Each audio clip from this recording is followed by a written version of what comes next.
Hello, fictional. Welcome to the crossover What Ifs. Today we are gonna see, what if Naruto was the Airbender Extraordinaire? Part 2. If you end up liking this video, please consider subscribe, so without further ado, let's get into the video. Naruto flew all the way towards the Eastern Air Temple. Apparently when he got to the Southern Air Temple, Tenzin and his family had left to the Eastern Air Temple, which annoyed him greatly, and the fact that everyone was bugging him with excited questions since they knew he was an airbender because of a letter that was sent to his fellow airbenders. He was busy reading a book about the temple. He was kind of interested, but when he saw the treasures that the temple had, he became very interested. Am I really going to steal from a place that my ancestors considered spiritual and beauty divine? Naruto asked himself. New generation, different lifestyle. Naruto said with a shrug. He then noticed what looked like the temple in the distance.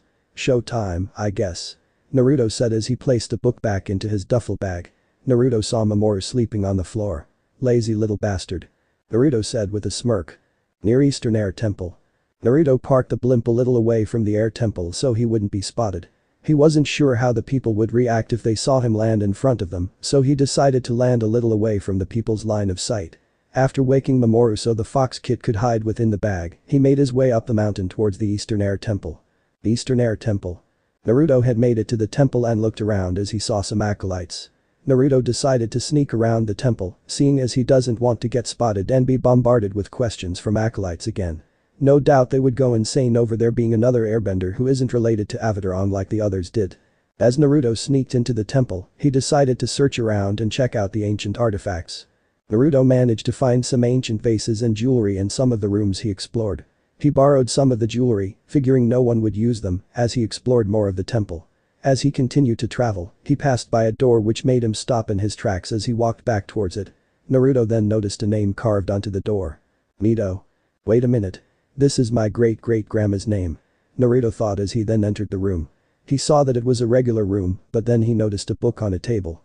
He grabbed it and opened it to see strange things he never heard of or seen before. Shinobi. Jutsu. Uzumaki. What the hell is this? Naruto questioned within his mind, but then he noticed a drawing of a necklace with a crystal gem attached to it. Wait a minute, isn't that? Naruto then opened his duffel bag and reached in it as he then grabbed something and took it out to reveal the same necklace. Naruto then grabbed the book as he read it. The necklace of the first Hokage. What's a Hokage? And why does it sound so familiar? Naruto thought.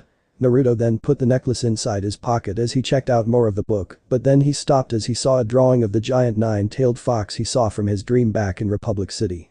Kyubi no Kitsune. Naruto thought as he stared at the page. One of the nine-tailed beasts. Naruto then closed the book as he stared at its untitled cover. This book may prove useful. Plus it is kind of my birthright if you think about it. Naruto thought. Suddenly something grabbed the book making Naruto look up to see a dragonfly bunny spirit holding it from its mouth. What the hell? Naruto said as he stared at the spirit with surprise.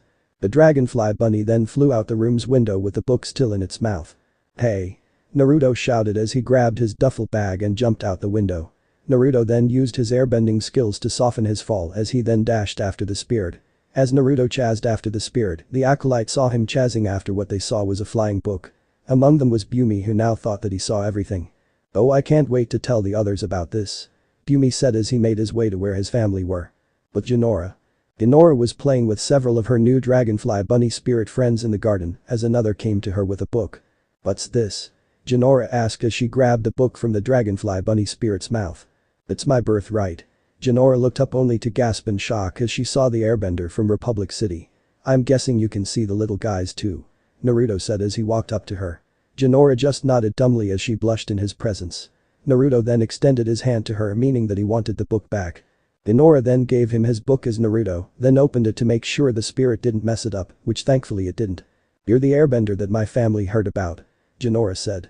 Depends, were there pictures that proved so? Naruto asked. Jinora answered with a nod. Then yeah, that was me. Naruto said closing the book. Wow. Jinora said looking at him with awe. So what are you doing here? Jinora asked. Let's just say, you're not the only one who's encountered spirits by themselves. Naruto said. But Tenzin and his family.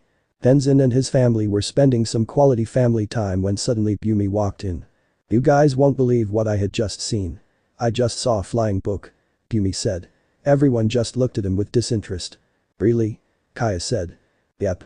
Oh, and I also saw that blonde airbender from Republic City chasing after it. Crazy day, huh?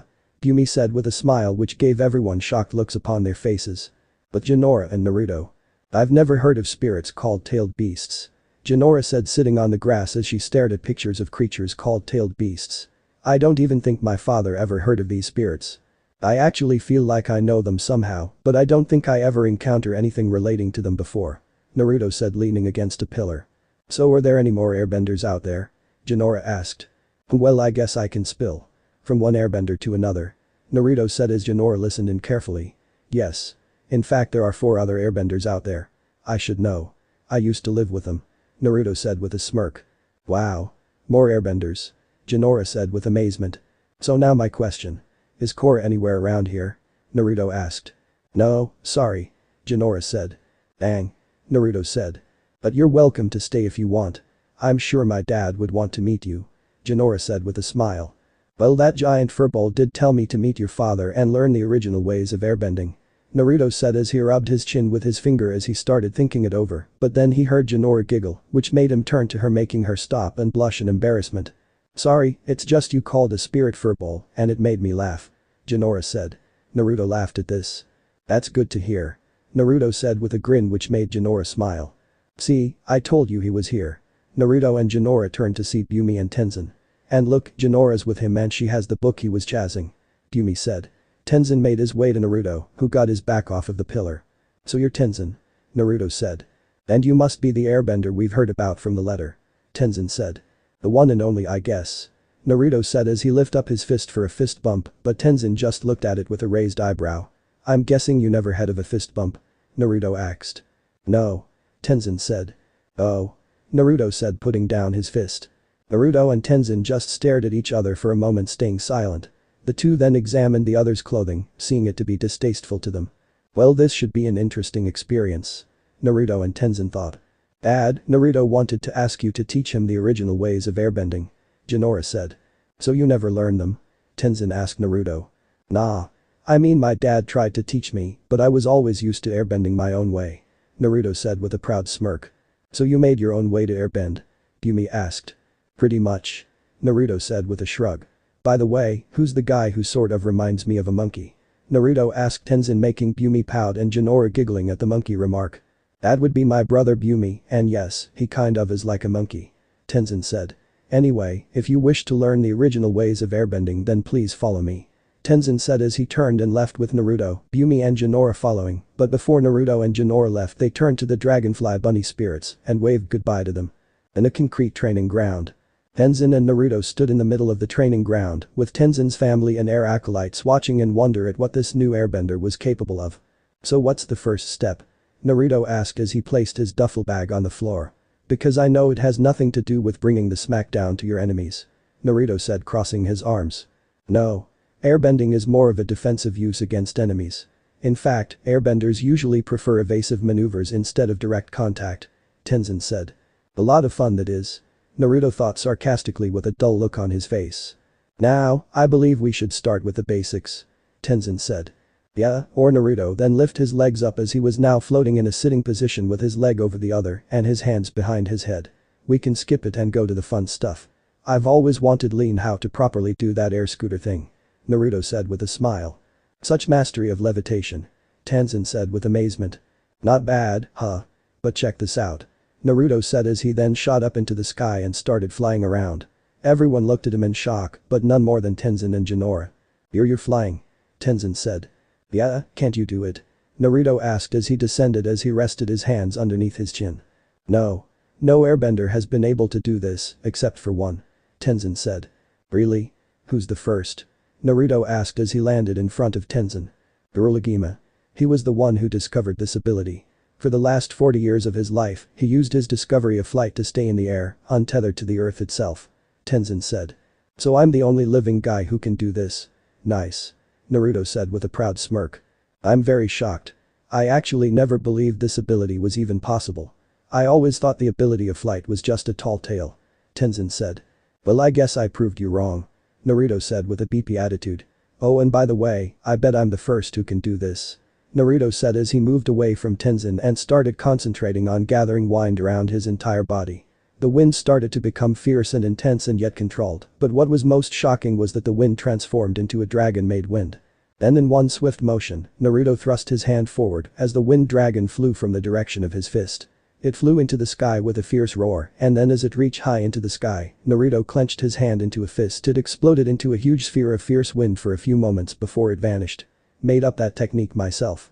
Naruto said with a smirk as he placed his hands on his hips. Everyone looked at Naruto with shock and awe. Wow, Jinora, Ikki and Milo said in amazement. Incredible. Tenzin said breathlessly as he stared up into the sky. So it's obvious that I don't need the basics. Naruto said turning to Tenzin. Flashy and impressive moves aren't enough. Tenzin said. Oh come on. Naruto said as he then did an underhand swing which led to a blade of wind rode against the floor until it hit a pillar, leaving a scar in it. I know my bending can also be an extension of my body, so let's just get down to the original airbending stuff. Well, the original airbending stuff as you call it is almost purely defensive. Tenzin said, ignoring the fact that Naruto harmed a piece of the temple, even though it irritated him. How well, defense is never usually my thing. I'm more of a man who goes in for the direct approach. Naruto said. Just like Korra. Tenzin thought with some sadness and dread. But I guess since a spirit told me to learn this stuff then I guess I got no choice. Naruto said. You talked to a spirit? Tenzin asked with shock. Yeah, he told me to come here and I quote find the bald mama's boy Tenzin and learn the original ways of airbending from him. Naruto said. Yumi then laughed out loud as Kaya giggled while Tenzin felt annoyed and disappointed. Bald mama's boy. It fits. Ha ha ha ha. Yumi said as he continued to laugh. Anyway, besides pure defense, what else is there to original airbending? Naruto asked. Well, there's meditation. Tenzin said. Ah crap. Naruto said with distraught. Something wrong? Tenzin asked, not liking Naruto's choice of words, especially in front of his children. I'm not really one for meditation. Naruto said. And the reason why? Back when I was young I was always considered the energetic little fast-talking, loudmouth idiot who couldn't stay still or keep quiet for more than a minute. In a way, not much has changed. Naruto confessed. Sounds like someone we know. Pima said as she, Milo and Jinora looked at Ikki. What? Ikki questioned as she noticed the look she was getting from her family. Well, if you really want to learn the original ways of airbending, then you must learn meditation. It is an essential part of airbending. Tenzin said. Ah man. Naruto said. Mamoru then came out of the duffel bag and yawned, gaining everyone's attention. You really like sleeping a lot, don't you, Mamoru? Naruto said. Later in the afternoon. Naruto got the defensive thing down easily since he was so used to using his bending in combat, but when it came to meditation, he still was having some problems. Naruto said, sitting in a lotus position as his fists put together in between his legs. He then felt his nose tickle, but then he regained concentration. As Naruto concentrated he then felt something climbed onto his head as a tail started tickling his nose. He tried to concentrating, but the tail was too much for him as he then shook his head. Son of a. Please, don't finish that sentence. Tenzin said. Everyone was in a part of the temple, the one where Tenzin's family was staying when Korra came in, as they relaxed while Tenzin observed Naruto's progress while Mamoru tried to advance his best friend's training a bit by trying to mess up his concentration. Get off my head, you orange rat. Naruto exclaimed as he tried swatting at Mamoru, who jumped off of his head. How was that? Naruto asked. Better, but still needs work. Tenzin said. Damn. Naruto cursed. Language? Tenzin said. I grew up in the street without a parent or legal guardian for most of my life, get used to the colorful language. Naruto said, making Tenzin sigh. Maybe we should take a break. Tenzin said. Sounds good to me. Naruto said, standing up and making his way to the nearest table where Tenzin's kids were. As Naruto sat down he sighed as he grabbed his duffel bag, which was placed near the table, and reached in to grab a can of soda. After taking it out and opening it, Naruto was about to drink from it, but then he saw Tenzin's kids looking at him with smiles and eyes of wonder. Hi. Naruto said. Hi, I'm Ikki. What's your name? Are you really a criminal? Are you a master airbender? Are there more airbenders out there? Who's the fox? And do you have a girlfriend? Ikki introduced herself as she then bombarded Naruto with questions. Hi. I'm Naruto. Pretty much, but I'm more of an outlaw. I can't really answer that last one with a fact, but an opinion, hell yes. Sadly yes, there are others. The fox is my best friend and partner Mamoru. And that last one hard to say, but let's leave it at most likely. Naruto said, answering Ikki's questions as he sipped his can of soda. Ikki whined at that last one, making the other three young benders look at her with a raised eyebrow. I mean, yeah, I'm so happy for you. Ikki said with fake joy. So now I know the girls of the group, so who are you, mini-man? Naruto asked Milo. I'm no mini-man. Milo exclaimed as he puffed out his chest. I'm a real man. Suddenly Naruto laughed at this. Sorry, it's just you kind of remind me of my stupid older brother. Naruto said with a smile as he scratched the back of his head. Not that you're stupid mini-man. I'm not a mini-man. I'm Milo. And you're going to respect me. Milo said with gusto. Well, it's nice to meet you, Milo. Naruto said. You have an older brother? Is he an airbender too? Jinora asked. Yeah, he is. Naruto said, remembering his elder brother as he sipped from his soda. Wow, do you have any other siblings? Jinora asked. Just a twin sister. I was born before her though. Naruto said. And she's an airbender too? Ikki asked. Yeah, that bossy bookworm. Naruto said, remembering his twin. Bossy bookworm? Jinora questioned. Did you even get along with your brother and sister? Ikki asked. Sometimes, but they were usually a pain. Naruto said. How so? Jinora asked. Well, my twin was always the smart one, always reading books and stuff, but she was always reserved, calm, clear-headed, serious, and mom always called her the most mature and responsible of us three, but she seemed always mean and bossy to me. Naruto said, remembering his sister. I know exactly what you mean. Ikki said with a smile as she rested her face on her hands, while Jinora looked at her with narrowed eyes, knowing she was referring to her. And yet can be as unpredictable as well. I don't know something unpredictable. I know exactly what he means. Tenzin thought. And my brother, an enthusiastic, super energetic goofball who disrupts anything calm. He's comical, but rambunctious. This caused Ikki and Jinora to look at Milo, who was picking his nose. I will admit he was brave though, but he was basically a wild child who had dreams of becoming part of the United Forces, even though he always acted like the youngest of us, telling tall tales about the awesome things he's done. Naruto said, causing Tenzin and Kaya to look at Yumi, who was picking at his teeth. Those two were a pain in my neck. It sounds like they were nice though. Jinora said with a smile. Yeah, when they weren't making fun of me. Naruto said, narrowing his eyes to the side. What did they think of you? Ikki asked. An energetic, overly hyperactive, talkative loudmouth who couldn't stop moving for a second or even keep quiet at all. Naruto said. Sounds like someone I know. Jinora said, looking at Ikki. Ikki noticed the look which made her narrow her eyes at her sister as she blew a raspberry at her elder sister. So did they like you or not? Milo asked. I don't think they did. Naruto said. Why not? Ikki asked. Because dad always spent time with me and not them. Naruto said, earning not only the three airbender siblings' attention, but Tenzin, Yumi and Kaya's, who were shocked at hearing this. Why did he always spend time with you? Milo asked. Because I discovered my airbending powers when I was 3. Naruto said. 3? Jinora exclaimed with shock. That's incredible.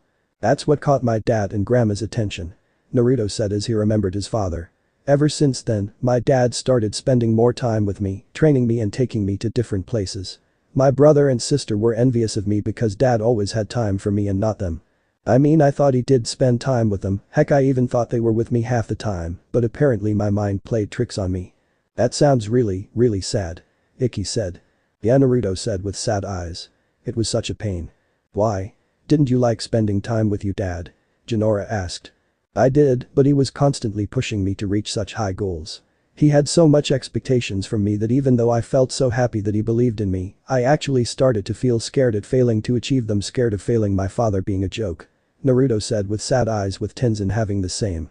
I've felt so stressed at my father's constant attempts to make me achieve these goals, these dreams of his own. I guess in hindsight, putting all that on me, a child, it stunk.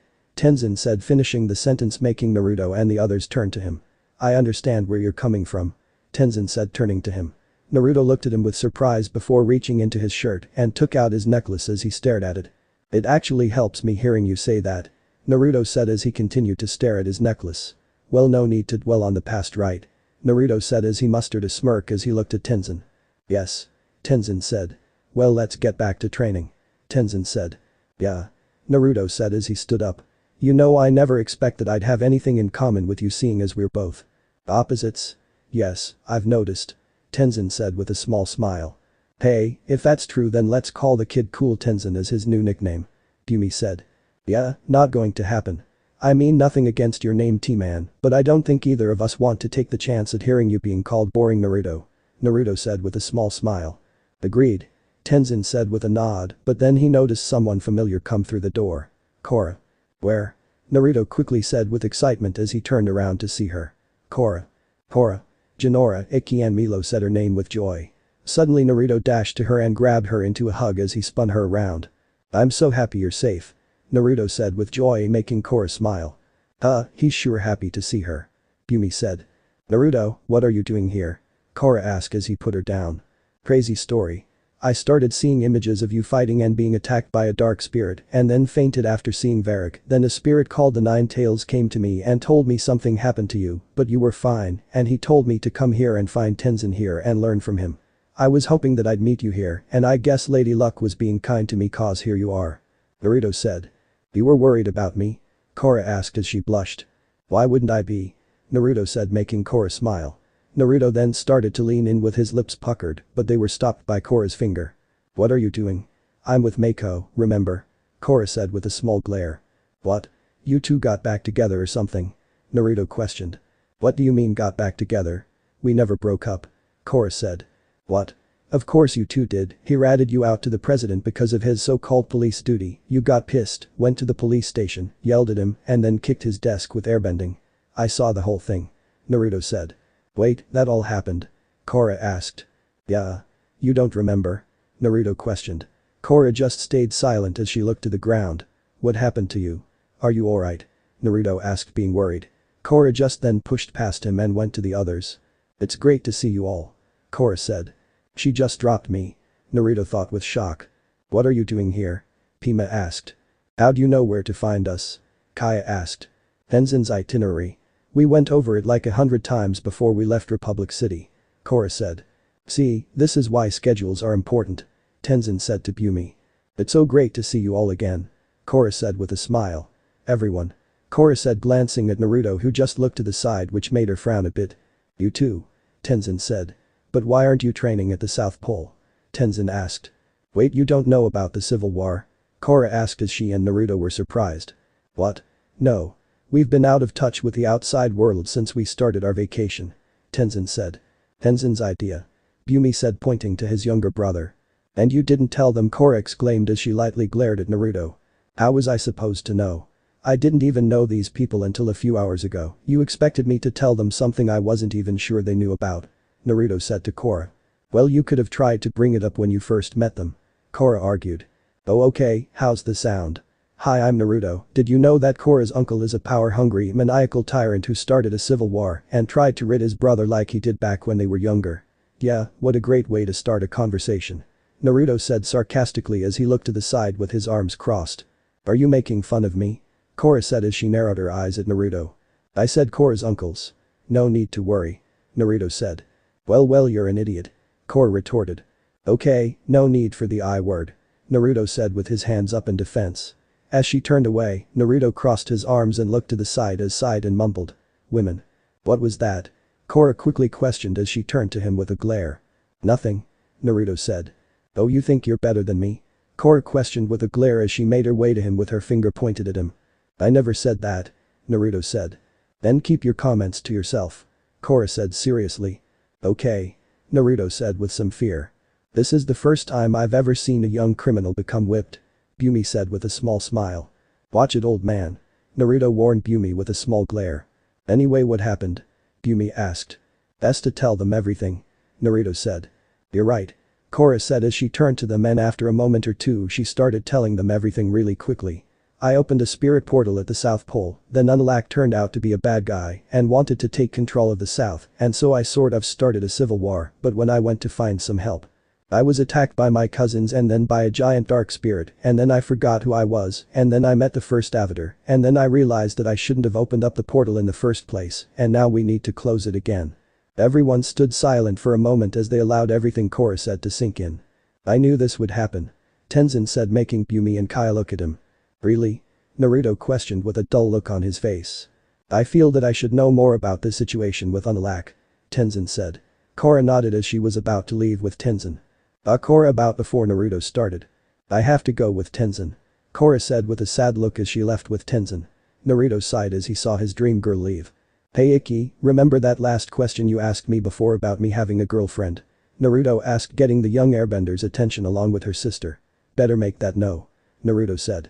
"I'm sorry," Jinora said as she placed her hand on Naruto's arm with sympathy. "At least you not having one won't lead to the end of the world," Ikki said, trying to cheer him up. Even though the two girls felt saddened for Naruto, they were giddy because they thought that they had a chance with him. Later on. Korra was busy talking with Tenzin, so Naruto was left with the others. Naruto was spending time with Tenzin's kids and was actually having fun. The three admired him and for some reason he actually felt some familiarity from the three of them admiring him. Naruto liked them so much that he decided to teach his new fans a few new tricks with his style of airbending that he created. Naruto led the three to a grassy part of the temple as he now faced the three and started to teach them his knowledge of his way of airbending. Wow. So you can punch really hard with wind. Milo said with excitement. Yeah. Naruto said with a smile as he then lifted up his hand, clenched it and summoned intense wind to surround it. Behold. Naruto said as he then leaped into the air and slammed his fist into the ground, creating a huge hole in it, making the three look at him in amazement. That's so cool. I wanna learn it. I wanna learn it. Ikki said with excitement as she hopped up and down. I don't understand though. You seem like the opposite of an airbender, so how come you can wield the element with such control? Jinora questioned as Naruto took his fist from out of the ground. The key to being an airbender is freedom and I do feel free, constantly really. Naruto said with a smile. Really? Yeah. To me what matters is how you see freedom as through your own eyes and soul. Like Ikki, I can sense that she can feel free at a greater extent than you and Milo.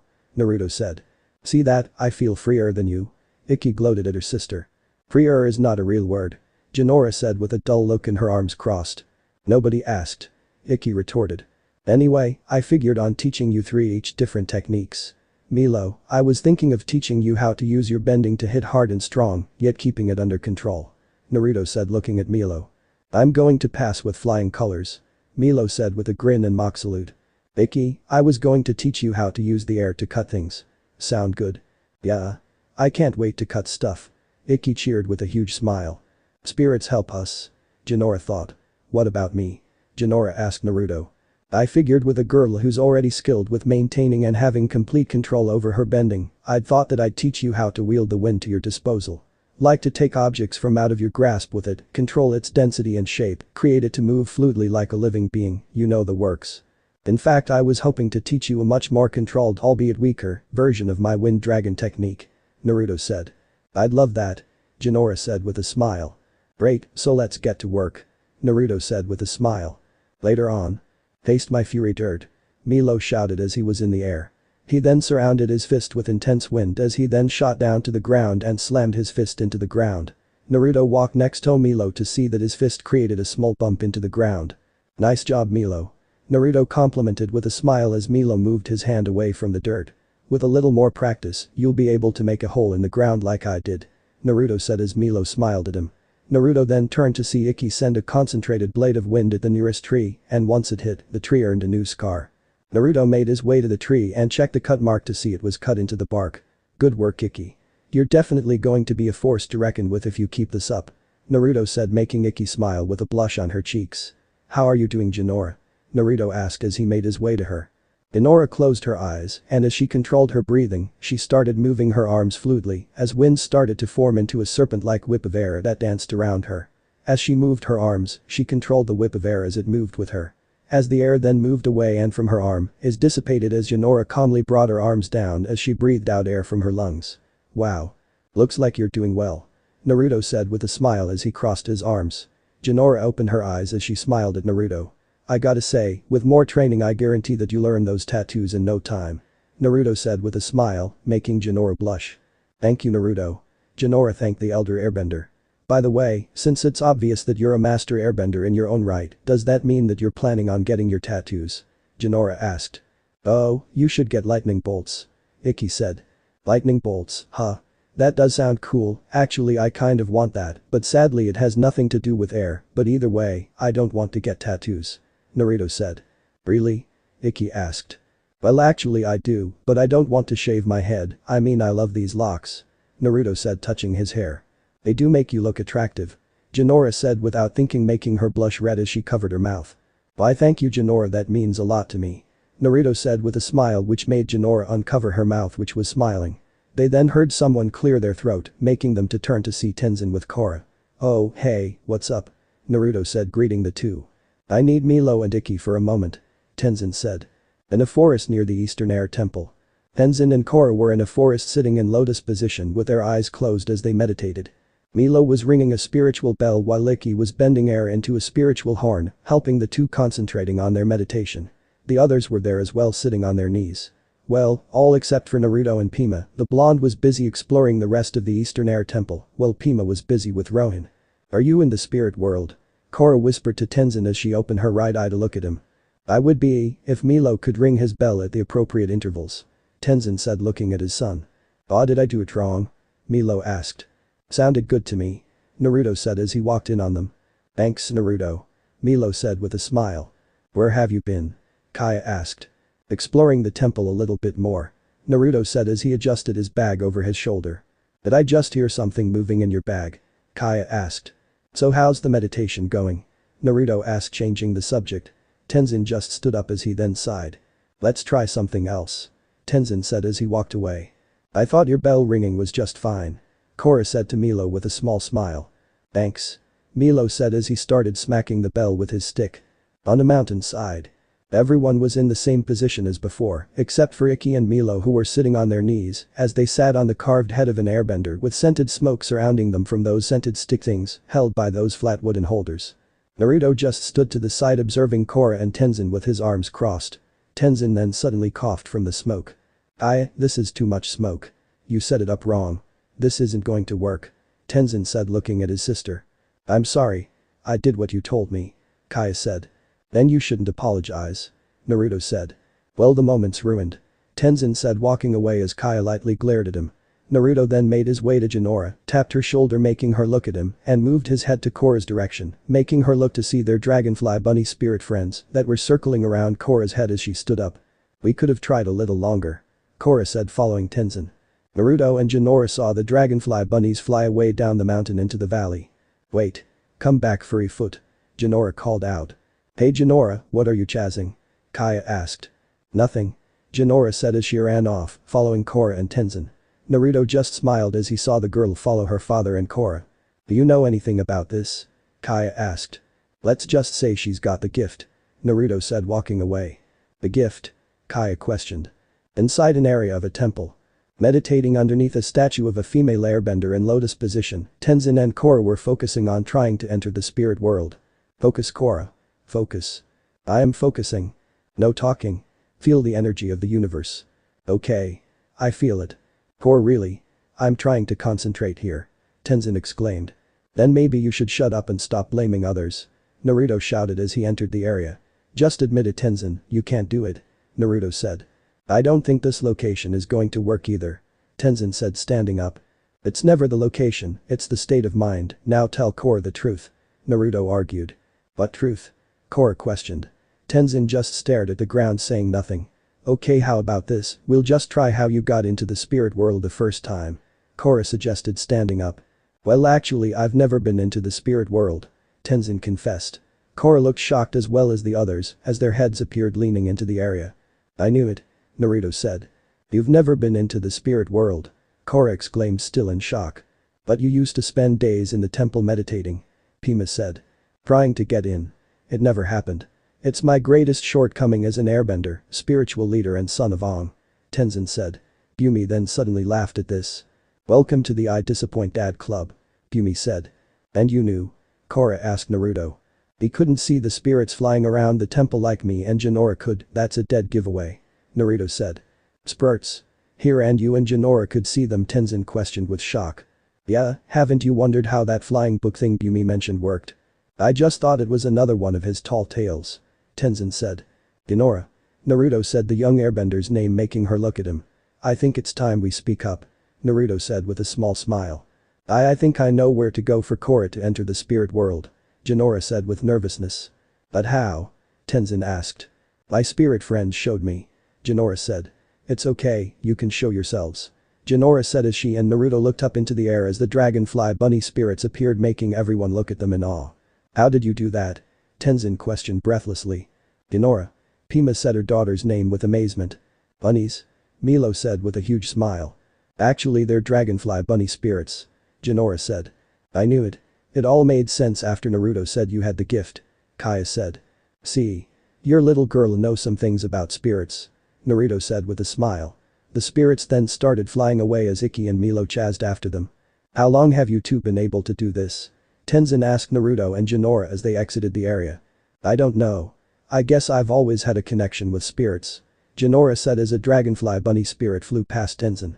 Yumi then started to laugh as a dragonfly bunny spirit landed on his shoulder. I think this one likes me. Yumi said with a smile. What about you, Naruto? Korra asked.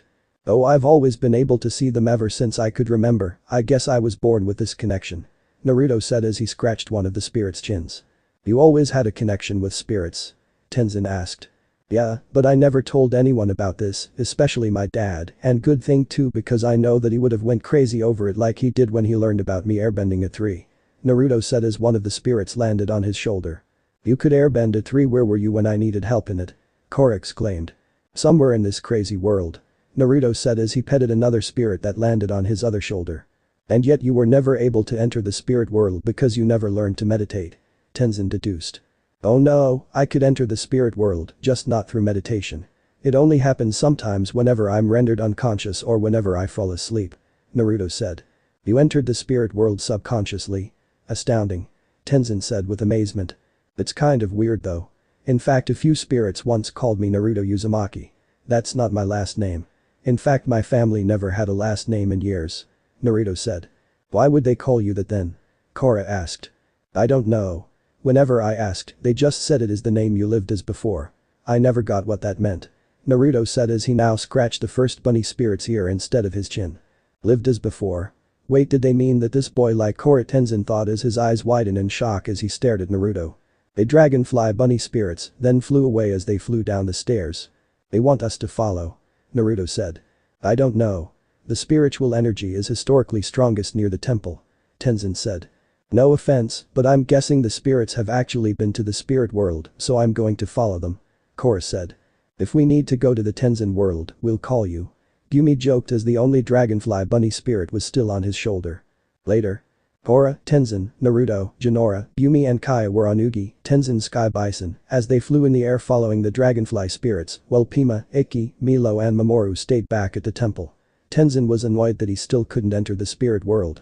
You're just so cute. Yumi said holding his dragonfly bunny spirit friend in his hands. I'm going to name you Bumjin. It's short for Yumi Jr. Yumi said. Don't you think he looks like me? Yumi asked as he held the spirit to his face as he turned to his younger brother. The resemblance is uncanny. Tenzin said. I think Dad's mad at me. Jinora said. No, he's not. I bet he's proud. Naruto said trying to cheer up Jinora. He's just not happy about something else. Naruto said looking at Tenzin. Naruto's right. Don't feel so sad. Kaya said. Your father's pride is just a little bruised since he can't see spirits like you. You have a natural gift. That's pretty lucky. Korra said with a smile. It's true. Naruto said. Well, you're the lucky one, Korra. You got to meet the first avatar. I know about a lot of avatars, but I don't know anything about him. Is it even a him or a her? It's a him. Avatar 1. He was amazing. I saw how he became the first avatar by fusing with Rava, the spirit of light. The avatar is part spirit. Of course, just like the statue. What statue? Kaya asked her niece. When we were at the Southern Air Temple, I was drawn to this old carving. I couldn't figure out what it was until now. It was the first avatar. When did this happen? Korra asked. It was on the solstice. Jinora answered. That was the day I opened the southern portal. Whoa. The young airbender and avatar said in unison. So how was he like? The first avatar? Jinora asked. Honestly, he was a lot like Naruto. Korra said. Say what? Naruto questioned with a raised eyebrow. Say what? Tenzin questioned looking back at them with shock. Really? Jinora said in shock. Yeah. He stole from the rich but gave to those less fortunate. He was a good-hearted man. He also stood up to stuck-up jerks and wasn't afraid to fight and use things to his advantage. He also had a connection with spirits. Korra explained. Well, how do you like that? Naruto said with a smirk as he rested his hands on the back of his head. Although I wouldn't call myself good-hearted. I'm a bad boy through and through. Naruto said boastfully with his thumb pointed towards himself. Yeah, a bad boy who gives his own money to poor families and helps save lives. Korra said with a smirk. Okay, for the record, I never saved anyone's life in Republic City. Naruto said. I meant my dad and the rebels. Korra said with a smile. Oh, that it was nothing, I guess. Naruto said looking to the side with an embarrassed blush as Korra continued to smile at him. Ugi then landed in an area with a stone structure that doubled as a waterfall. "We're here." Bumi cheered. The group jumped off of Ugi and followed the spirits. "Are you sure these spirits are leading us to the right place?" Tenzin asked his daughter whose hand he was holding. "Of course. I trust Bumjin with my life," Bumi said, scratching his pet spirit's cheek. "So what spirits have you seen in the spirit world?" Korra asked Naruto. "I'm not going to lie, you better be prepared because you will meet some who don't like humans," Naruto said. The group then entered an area where there were round stone pillars covered in moss and vines that were in a circle formation. "Look. There are carvings on them," Korra said, noticing what looked like the Airbender symbol on them. "This is an ancient Airbender meditation circle," Tenzin said. "There's a lot of spiritual energy in this place," Jinora said. "Yeah, a bit too much if you ask me," Naruto said, sensing a great amount of spiritual energy. "But it feels really strange. I'm also sensing a spiritual energy here that's really powerful and yet foreign too," Jinora said. "We'll have to perform a spiritual cleansing ceremony," Tenzin said. "What are talking about?" Bumi asked. "Dad taught it to me," Tenzin said. "Mine too. We basically just clean the place of all these vines and moss and other stuff," Naruto said. "That's correct. This place has been neglected for years. A spiritual cleansing will strengthen its connection to the spirit world," Tenzin said. "Then let's get started," Naruto said. Using an ancient spiritual smoke container, Tenzin and Naruto used their airbending to surround the area in smoke. Everyone sat in a circle in lotus position as the dragonfly spirits then flew away into the air. "Good job. You two cleansed the area of the only spirits who want to help us and you guys scared away Bumjin," Bumi said. Tenzin ignored his brother as he concentrated. Suddenly the ground started to shake. "It's working," Tenzin said as everyone felt the small earthquake. Suddenly everyone looked in the middle as they saw a stone tablet with the Airbender symbol on it had suddenly burst to the side as dark spirit bats came out of it. Everyone looked in fear except Bumi, who cowered as the bats flew into the air. Everyone stood up as the dark spirits came at them. "Bats! Bats!" Bumi screamed as everyone then ran behind the stone pillars. "Not bats. Dark spirits," Korra shouted. As the spirits turned back, Korra, Naruto and Tenzin tried to attack them with their bending, but the dark spirit bats brushed them off and flew past them and back to the center of the circle. "What are we supposed to do?" Tenzin wondered. Korra then ran to the center of the circle as she then concentrated as the bats were readying to attack. Korra then surrounded the group of bats with her waterbending.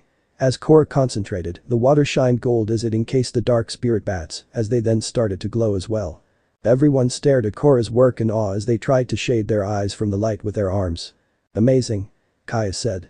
"Yeah," Naruto said. "She sure is."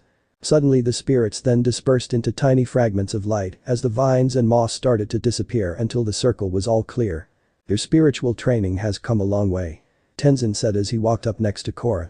"Unalak may be a horrible person, but his spirit powers are no joke," Korra said. "He taught you how to transform dark spirits. I can't even get you into the spirit world," Tenzin said with self-pity. "Everything Unalak taught me was to help himself. Everything you've done was to help me. I am so sorry for turning my back on you as my mentor. I need you now more than ever," Korra said to Tenzin genuinely. "I won't let you down," Tenzin said, making Korra smile as the two then hugged. Naruto smiled at the two, but then he sensed something in the circle, something familiar. Naruto walked to the middle of the circle as he sensed a powerful energy getting stronger. "What the hell am I sensing here?" Naruto wondered. "Meditate." "What?" "Meditate, boy. Meditate now." "But I've tried and I sucked at it." "Do it now." Naruto turned to see Korra. "Is something wrong?" Korra asked. "Something's telling me to meditate here. I think it's that spirit that told me to find Tenzin," Naruto said. "You think you can do it?" Korra asked. "I can try," Naruto said. Naruto then sat down in lotus position as he then closed his eyes and started to concentrate. Naruto tried his best to concentrate, but it was really difficult since he wasn't a patient man. After a few moments of concentrating, Naruto was ready to call it quits, but then he sensed the presence he sensed earlier which earned his focus. As he concentrated on the energy, he felt that he was finally deep in meditation. As he breathed, he sensed the energy getting stronger and closer. "What is this power?" Naruto questioned within his mind. "It's a little piece of me." Suddenly Naruto's stomach glowed golden yellow as so did the pillars. "What in the heck is going on?" Bumi questioned. "It's a spirit," Jinora said. "The spirit," Tenzin said in shock. "Wait, so let me get this straight, this yellow light is a spirit?" Bumi asked, earning a nod from his niece. "Then does that mean the kid over there has a spirit in his stomach?" Bumi asked as he pointed to Naruto's stomach. "So does that mean that I was right?" Tenzin questioned. "Right about what?" Korra asked. Suddenly golden beams of light shot from the pillars right into Naruto, who opened his eye wide from the surge of energy. Naruto was then rose into the air by the beams of light as he felt energy go into his body. Everyone stared at Naruto with wide eyes as they saw the golden energy enter his body until it vanished, allowing Naruto to fall hard onto the ground. "Naruto!" Korra shouted as she ran to him. She then grabbed his body as she laid his head on her lap. She then checked on his condition only to feel fear. "He's not breathing." Korra shouted, scaring everyone as she then summoned water to her hand and placed it over his lungs. "Come on Naruto, breathe." Korra shouted. In the dark sewer place. Naruto opened his eyes to see that he was back in the weird sewer place again. "Damn." Naruto said as his eyes drooped a bit. "Glad to see you connected with the big furball a bit." A voice spoke as a figure stood over Naruto. "Who are you?" Naruto asked the figure as he couldn't see his face. "In time, you'll know, Gaki. In time." The figure spoke before it disappeared. Naruto then slowly sat up as he looked at the murky water. After taking a moment, he looked up to see the giant fox spirit from before. "Who was he?" Naruto asked. "Like he said, you'll see in time." The QP said. "So what was that light I was hit with?" Naruto asked. "That was a fraction of my energy that entered within you." The QP said. "Wait, you mean I'm one with you now?" Naruto asked. "You have been one with me ever since you were born, but only a fraction of my true power rested within you when you were born, and now you have a little more." QP said. "So that's why I've always had a connection with spirits." Naruto deduced. "So does this mean I got powers like Korra now?" Naruto asked. "You're smarter than that other one," Kurama said with a smirk. "Other one? What other? You know what, never mind, I'm sure I'll learn what you're talking about soon enough," Naruto said. QB just chuckled at how different this Naruto was. "Oh, well that's something," Kurama said. "What's up?" Naruto asked. "Apparently your girlfriend's other boyfriend's in trouble," Kurama said. "What? What's happening?" Naruto asked. Suddenly the area changed as Naruto was now in an apartment where he saw Mako kissing Asami. "The hell, Korra's been gone a week, you ass, and you already moved on," Naruto shouted, but apparently they couldn't hear him. "Well beep, isn't that great?" Suddenly there was hard knocking on the door, making everyone look at it. "Police." "Oh crap," Naruto said, knowing that's not good. When Mako opened the door, he was introduced to the smug faces of Lu and Gang, who leaned against the door frame with Lin with them, who had her arms crossed as she had a serious look on her face. "Hey Mako, hope we didn't interrupt you two lovebirds," Lu said as he and Gang walked inside Mako's apartment. "What's going on?" Mako asked. "We busted some triple threats who said you hired them for a job," Lu said, making Naruto raise his eyebrow with interest as Lu and Gang searched the apartment. "Alright, it's true," Mako confessed. "Whoa, Wonder Boy, I never expected you to actually go against the law even when you work for it," Naruto said, crossing his arms as he smirked. "We were trying to figure out who stole Asami's stuff, so we hired them for a sting operation," Mako said. "Smart move," Naruto admitted. "I'm sorry for going behind your back," Mako apologized to Lin. "According to the triple threats, you did more than that. They said you helped them steal a warehouse full of Future Industries property," Chief Bifong said. "That's crazy," Asami said. "You're going to believe a bunch of criminals," Mako said, feeling irritated. "I have to follow up on the lead," Chief Bifong said. "Another reason why I hate the law," Naruto said as he about to sit on the couch, but he fell right through it. "The hell, am I basically a ghost or something?" Naruto questioned as he stood up from the spot. "Well, looky what I found." "Cash," Lu said as he found a bag. "And these," Lu said as he pulled out a stick of a bomb. "Wait a minute, that looks like Varrick," Naruto said as he shook his head. "What are you doing with explosives, Mako?" Lin asked. "I don't know where those came from," Mako said, but he was suddenly cuffed by Gang.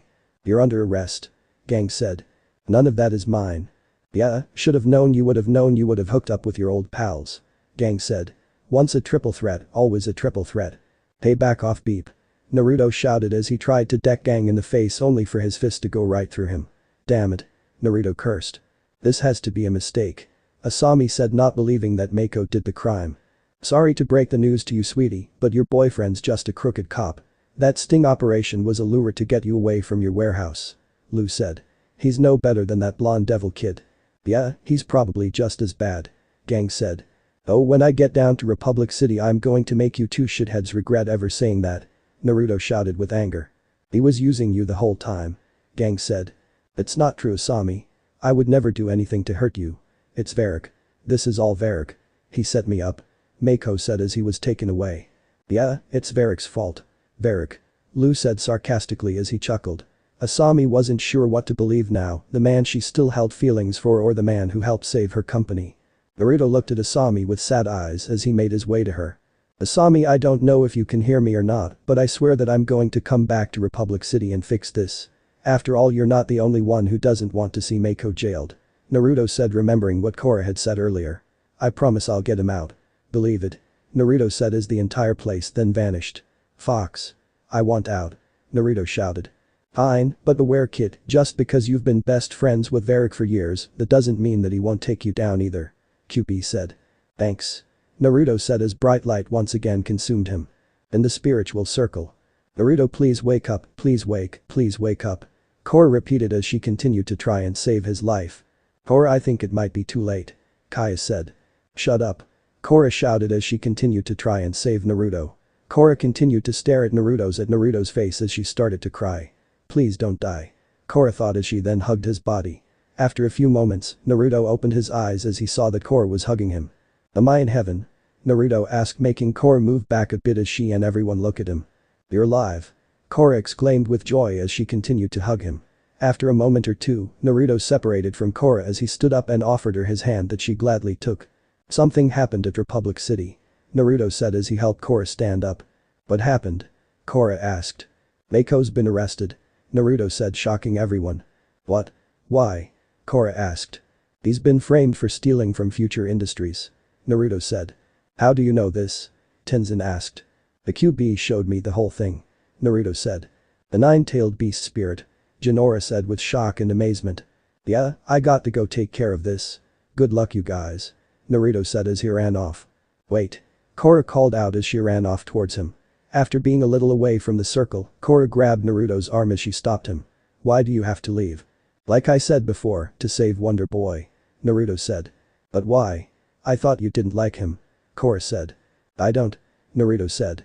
Then why are you going to save him? Korra asked, still not getting the picture. Because you love him.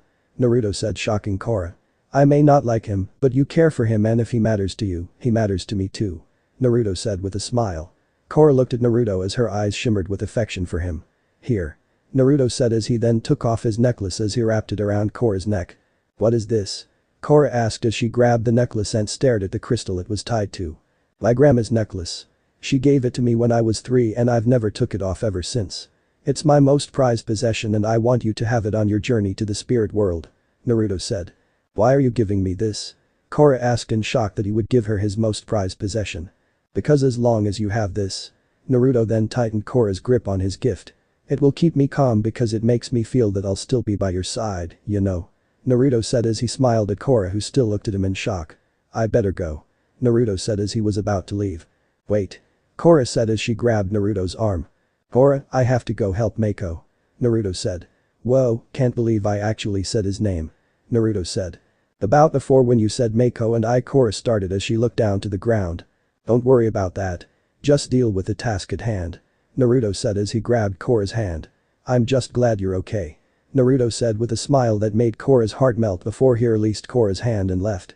Korra continued to watch as Naruto ran off towards the temple before she then saw him jump into the air and fly away. Good luck. Korra said, holding onto her necklace. Later at the Eastern Air Temple. Naruto got his bag with Mamoru inside as he was prepared to leave, but Tenzin's youngest daughter and eldest son liked him so much that they refused to let him leave. But you can't go. Ikki whined as she and Milo were holding onto Naruto's legs like their lives depended on it. Yeah, we need you. Milo whined as well. Sorry kids, I have to go back to Republic City. Mr. Personality needs help. Naruto said as he patted the two kids' heads. We really do wish that you could stay. Pima said as she walked up to the 3 airbenders as she held Rohin in her arms. Hey, don't worry, there's still more your husband can teach me. Plus I still need to teach these 2 along with their sister some more techniques that I know they'll be begging me to share with them. Naruto said with a smile. Yay. Naruto's the best. Ikki cheered. I want to learn how to smash more things. Milo exclaimed with a grin. Pima sighed with some dread at her son's words, but she smiled as she saw the big grins on her children's faces as they jumped up and hugged Naruto as the blonde had his own big grin. As Naruto placed the 2 young airbenders down on the ground as he walked up to Pima. Hey, who knows, maybe I'll teach the little guy here some tricks when he gets older. Naruto said with a smile as he tickled Rohin's cheek, making him giggle. If that's okay with you, Pima-chan, Naruto said to the baby's mother. Oh, don't worry about me. It's Tenzin who might have something to say about that. Pima said. By the way, I've been meaning to ask you something. Naruto said to Pima. What's that? Pima asked. Well, seeing as, well, you got 4 kids, you definitely know a lot about this subject. Love, I mean, not another thing. But anyway, I was wondering if you're in love with someone who's in love with someone else, but that someone else breaks up with that someone, but retains no memory of it and still loves that someone else, and you're deciding to save that someone else when they're in trouble, only to make that someone happy, but you still love them, and it hurts to see them in love with that someone else, especially since you started a relationship with that someone right before they lost their memory. What do you do? Pima, Ikki and Milo blinked as Naruto finished his long question. He really does talk a lot like you, Ikki. Milo said to his sister, earning a glare from her. Pima then suddenly started to laugh, making the airbenders look at her with confusion. I'm sorry, it's just that Korra asked me a question sort of like that. Pima said. Really? Well, that's unexpected. Naruto said. Naruto, just talk to her and tell her how you feel. That's how it usually is, huh? Naruto said, feeling saddened. What's wrong? Pima asked. I don't know, I've been in this situation before, I know it, and I guess I'm just scared of messing things up again. Naruto said, rubbing the back of his neck.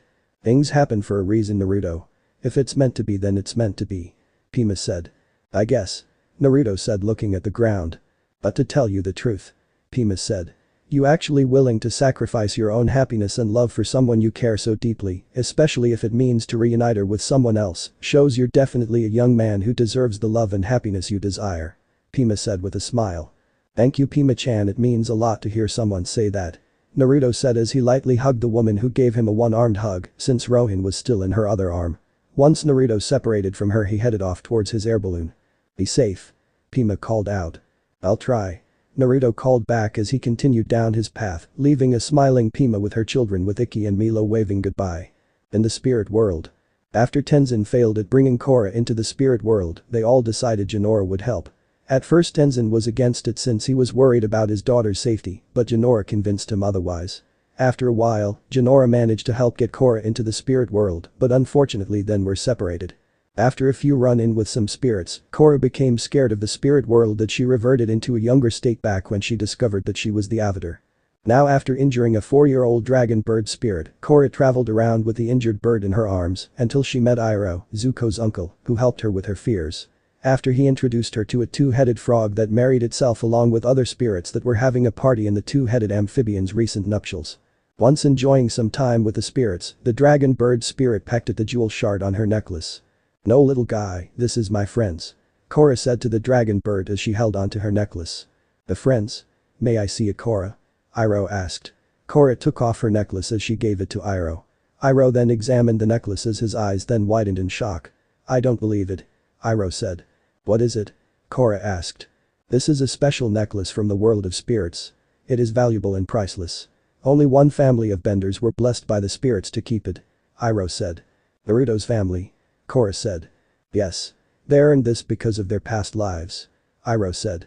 Past lives? Korra questioned. This family was special and they were given it because of it and because of their spiritual connection. Iroh said as he gave it to Korra. Keep it safe, Korra. Iroh said. I will. Korra said as she stared at the crystal shard tied to it. I just wish Naruto was here. Korra said. Suddenly the crystal glowed brightly, earning everyone's attention until out from it came Naruto was sleeping on the ground. Naruto. Korra said his name with joy. Huh? Naruto said as he opened his eyes that then widened when they saw what was a younger version of Korra. What in the world? Naruto said as he sat up. Korra. What the heck happened to you? Naruto questioned. And where am I? Naruto wondered as he looked around the grassy place until he noticed the spirits. Oh, I'm in the spirit world. Naruto said. Naruto then turned to take a good look at young Korra. You had a pot belly? Naruto questioned as he chuckled, making Korra glare at him as she smacked the back of his head. Sorry, if it counts for anything, I actually think you look cute.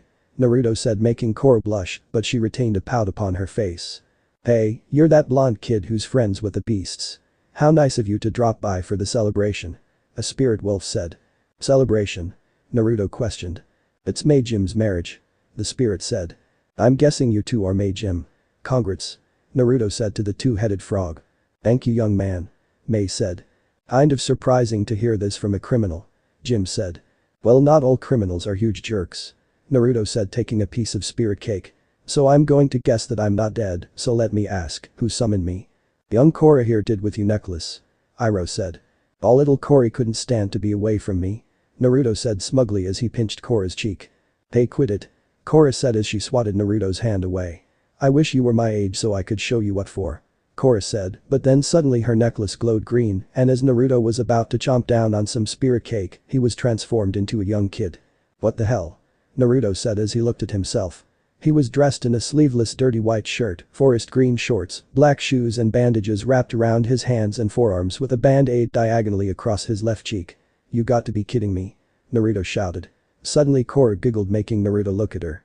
What's so funny? Naruto asked narrowing his eyes at her. Your voice, it sounds so girlish. Korra said. My voice is not girlish. Naruto shouted as he blushed red from embarrassment. How did I even become this way anyway? Naruto questioned looking at himself. The necklace. Iroh said pointing to Naruto's necklace around Korra's neck. It has much great power here in the spirit world. So much that it can bend laws of reality. Iroh explained. Wow, grandma hooked me up good. Naruto said. So what now? Naruto asked as he put his hands in his pockets. Are either of you interested in pie show? Iroh asked with a small smile. Later. Iroh was sitting at a table playing pie show with an old unbloomed flower spirit as Naruto and Korra sat at the side of the table watching the game with the baby dragon bird and Avatar Wan's teapot on the side of the table next to Korra, with Korra feeding the dragon bird a spirit cookie. They say that the game of pie show was invented by the spirits. Although some of them don't seem to grasp it very well. Iroh said holding his tea in hand. Just hold on, I'm thinking. The flower spirit said scratching its petals. As you can see, it is a game that requires great patience, but time does not mean much to us here. Iroh said. Too bad the same can't be said for us. Naruto said. Iroh grunted with a nod in agreement. How long have you lived here? Korra asked. Oh, I've been here for many years. I had always enjoyed the company of the spirits, so when my work was done in the material world, I chose to leave my body behind and come to the spirit world. Iroh explained. Fascinating. Naruto said. Korra looked at him with a raised eyebrow. What? I really am fascinated. Naruto said shrugging his shoulders. So how's it here? Naruto asked Iroh. Oh, it is a wonderful place. I've made so many friends. Iroh said as he turned and smiled to Mei Jim who smiled at him back. Korra then looked to the side sadly. What's with you? Naruto asked with concern as he noticed the tears in her eyes. I came here with my friend, but I lost her, and now I'm all alone. Korra said with sadness. Well, you got me. Naruto said with a sympathetic smile. Yeah, but for how long? Korra said, which brought a frown to Naruto's face. You're still not alone, Korra, it's okay. Iroh said. No. It's not okay. Janora's gone and I need to find her. Korra shouted as she stood up on the table on her knees. Wait, Janora's here? Naruto questioned. She's lost and we need to go home. I don't like the spirit world. I don't want to be here anymore. Korra shouted as she then screamed as the sky turned dark. Naruto then looked around as he noticed that the surrounding spirits were turning into dark spirits. Oh shit. Naruto thought as he looked up at Korra. Naruto didn't like this and he was worried on what to do, but then a voice came to him. You know what to do. Naruto then thought of the first thing that came to his head. It was back when he felt scared and his mom gave him the one thing that made him feel safe. Naruto quickly got up on the table and hugged Korra making her stop. Don't cry, Korra. Naruto said as Korra looked at him. I'm here, remember? So just smile. Naruto said trying to calm her down. Korra blushed at Naruto's comforting side but then noticed the spirits around her. Did I do this? Korra asked. In the spirit world, your emotions become your reality. Especially for the Avatar, because you are the bridge between the two worlds. Iroh explained. You must try to stay positive. Korra then looked at Naruto for a moment as she thought of all the things he's done for her so far. She then hugged him back which made him blush, but he continued to hug her. Korra then separated from him and bowed to the spirits in respect as she apologized to them, returning them to normal. Iroh smiled at the two, happy to see Korra happy thanks to the blonde. Then suddenly the sun in the sky shined brightly. There, you see. Iroh said. I can make the sun shine. Korra questioned. Looks like it. Naruto said. Even in the material world, you will find that if you look for the light, you can often find it, but if you look for dark that is all you will ever see. Iroh said.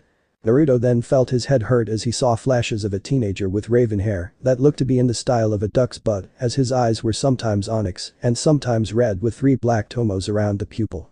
Sasuke. Naruto said holding his head. Who? Korra questioned turning to Naruto. I see that you are also seeing your visions of the past. Iroh said. What? Naruto questioned. Never mind, Korra, if you can make the sky shine then try bringing Jinora here. Good idea. I'm looking for my friend, I want her here now. Korra said as she closed her eyes and concentrated. When she opened them, her and Naruto looked around to see she was nowhere. Why didn't she come out like the sun? Korra asked. I'm guessing it has something to do with her being human. Naruto guessed. In a way. It won't be easy finding her. Iroh said. What am I supposed to do? Korra asked.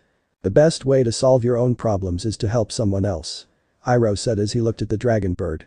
This little fellow needs to go home as well. Maybe if you help him find his friends, he will be able to find yours. Iroh said as the bird jumped onto his hand as he then gave him to Korra. I'll take him home. Korra said.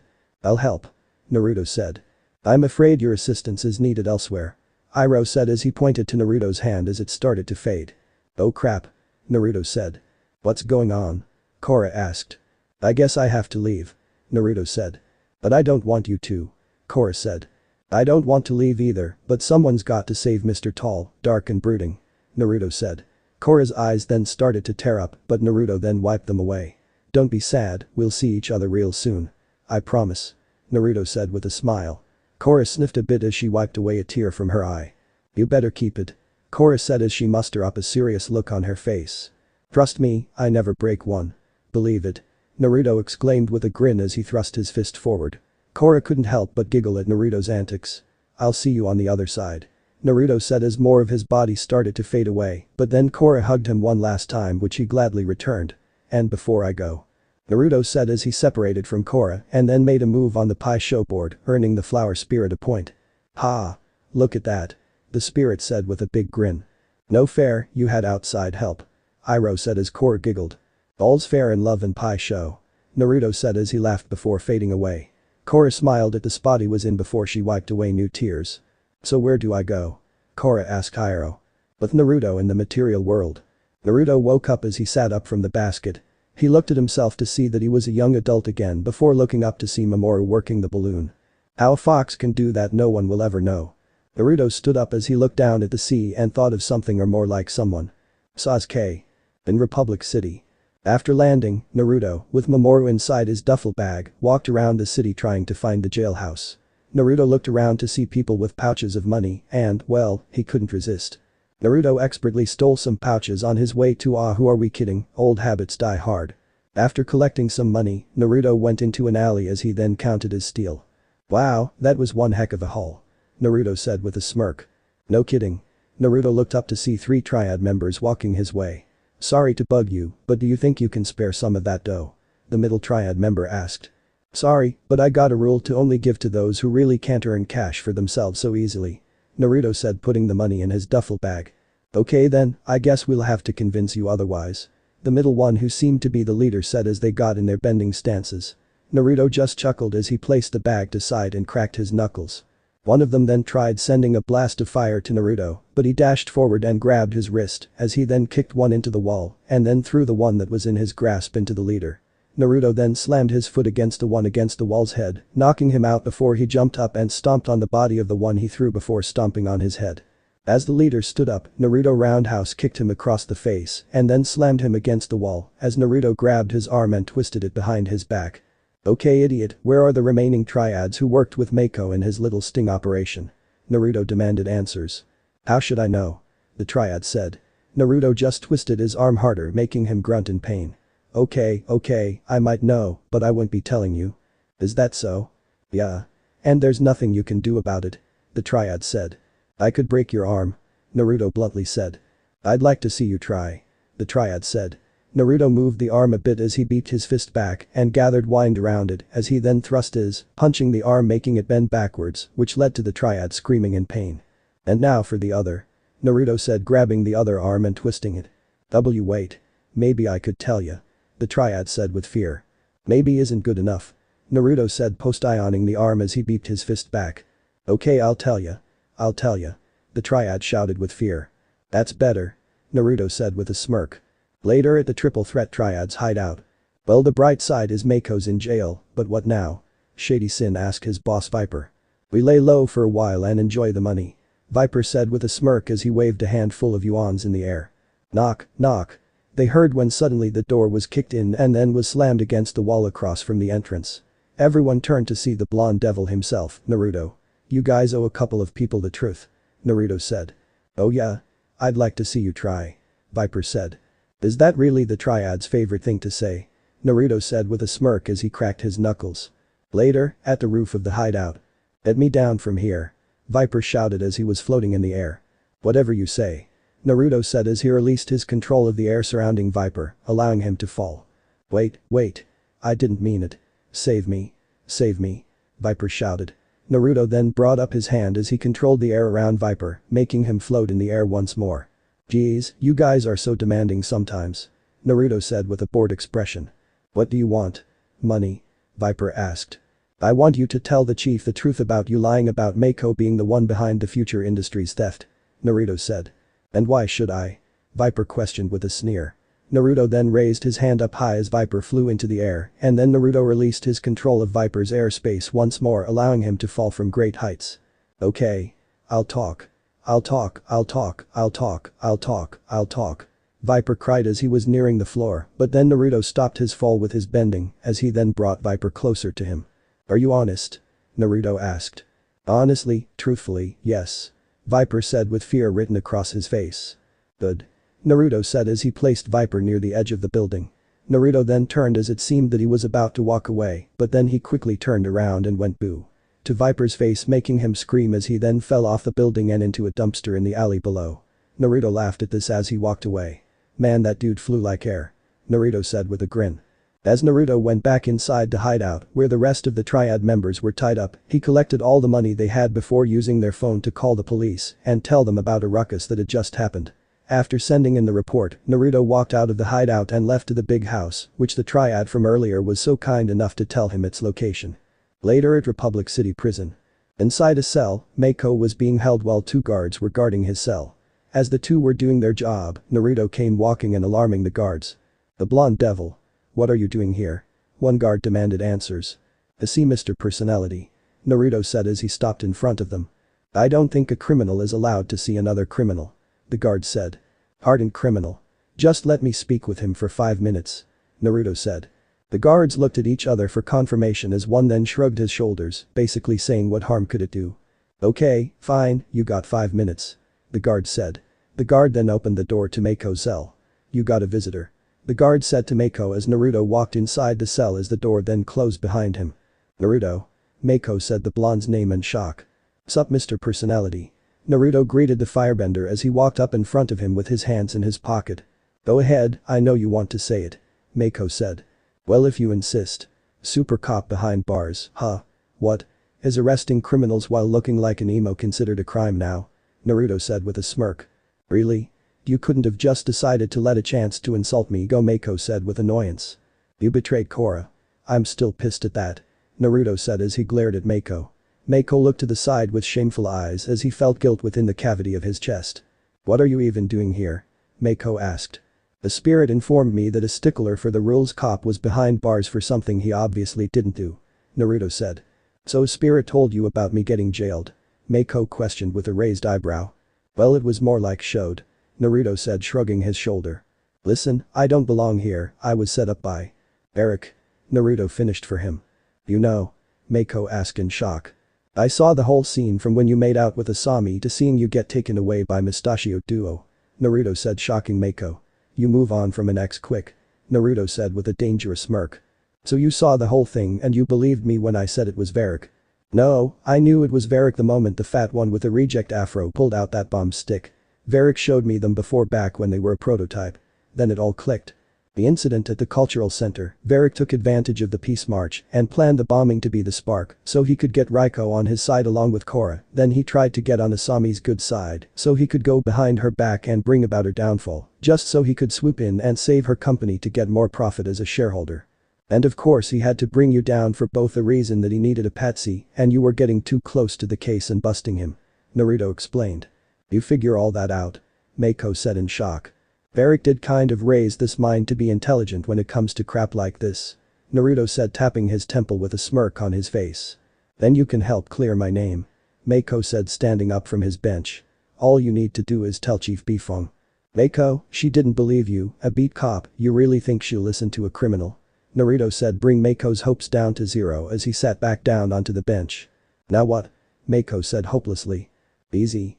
Varrick doesn't see me as a threat, so I'll play double agent and get Bolin to help. Naruto said. That sounds good, but Bolin, or should I say Noctic, is too into his fame to even listen. Mako said. Don't worry, I can be very persuasive. Naruto said with a smirk, but then he noticed the glare Mako was giving him. Especially when it comes to my words. Just my words.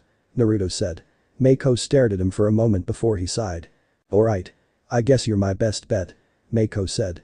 Tonight at the Probanding Arena is the premiere of the finale of Noctic. Everyone will be there. Everyone, huh?